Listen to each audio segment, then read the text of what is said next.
Uncle তোমার নাম কি? আমার নাম শাহাবুদ্দিন। না, কি বললাম? আমার নাম শাহাবুদ্দিন না। না বাবা, তোমার নাম শাহাবুদ্দিন।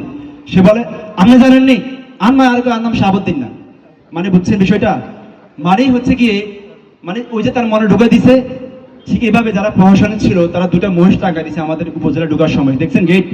মানে আমরা এখানে সব মহিষ নিয়ে বসে থাকি, সব মহিষের চাষ করি, সব মহিষের দুধ দিয়ে গবেষণা এরকম এরকম নয় তো। এই নামটা চট দিয়ে আরো নষ্ট করে দিয়েছে। এটা অবশ্য হওয়ার দরকার। সুবর্ণ গ্রাম, সুবর্ণপুর, কত সুন্দর নাম দিতে পারতো। আমি কি চর বলে কি আমার লাগিয়ে লিখে রাখতে হবে? আমি সরে লিখে রাখতে হবে? বলেন হবে কিনা? এখন যে কিছু একটা হইলে আমি নিজেও বিশ্বাস করার মাঝে মধ্যে আমি আমার তুমি তো সরের ছেলে মানে এমন ভাবে আমাকে অমন করে আর কি দরকার ছিল। সুতরাং যা হয়েছে হয়েছে। আমি আমাদের নেতৃবৃন্দকে আশা করব এই নামটা পরিবর্তন করা যায় কিনা। শুধু সেটা না, সুবর্ণচর এখন বাংলাদেশের ভিতরে আপনারা অবাক হবেন। এই সুবর্ণচর সবসময় বিভিন্ন কারণে আলোচনায় থাকে, তবে সেই আলোচনাটা একটা খারাপ আলোচনা আর কি। যাতে সেরকম না হয়, এই সুবর্ণচর কি হতে পারে দেখেন। আপনারা একবার ভাবি দেখেন না, সুবর্ণচর থেকে সচিব হয় নাই, হয়েছে কিনা বলেন? বিশ্ববিদ্যালয়ের ভাইস চ্যান্সেলর হয় নাই, জজ সাহেব হয় নাই, ডিসি হয় নাই, হয়েছে? আমি এইটুকু আহ্বান জেনে যাচ্ছি, যাতে আগামী দিনে আমাকে এখানে আসতে না হয়, আপনার সন্তান যাতে এখানে জজ সাহেবের বক্তব্য দিতে পারে, এই স্বপ্ন থেকে। আর আমাকে দাওয়াত দেওয়ার জন্য আপনাদের অসংখ্য ধন্যবাদ। আমি অসময়ে চলে যাচ্ছি একটা প্রোগ্রাম থাকার কারণে।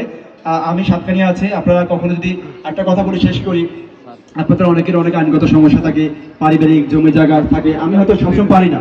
আপনাদের আমি একজন সৎ চাকরিজীবী হওয়ার কারণে টাকা পয়সা দিয়ে সবকিছু করা সম্ভব হয় না। তবে আমি কিন্তু বসে থাকি না। যখনই যারা আমার কাছে আসে, মানে সহায়তার জন্য আসে, আমি চেষ্টা করি একজন ওসিকে বলে দিই, থানাকে বলে দিই, পুলিশকে বলে দিই, বিভিন্নভাবে হেল্প করার চেষ্টা করি।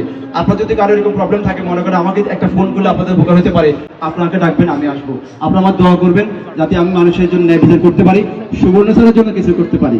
আপনাদের সবাইকে ধন্যবাদ জানাচ্ছি আমার বাবু চেয়ারম্যান আঙ্কেলকে, হিমেলকে, বিশেষ করে তার স্ত্রীকে এবং এই এলাকার সকল মানুষকে। আর স্যার, আমি যা বুঝলাম যে আপনি এই একটু অফ থাকি না বাবা, দিয়েছে সোনার আংটি দিয়েছে, এটা আমি আমার জীবন আর কখনোই দেখিনি। স্যারের দীর্ঘায়ু কামনা করছি এবং স্যারের জন্য একটা বড় করে হাততালি চেয়ে আমি আমার বক্তব্য শেষ করছি। সবাইকে ধন্যবাদ। আসসালামু আলাইকুম।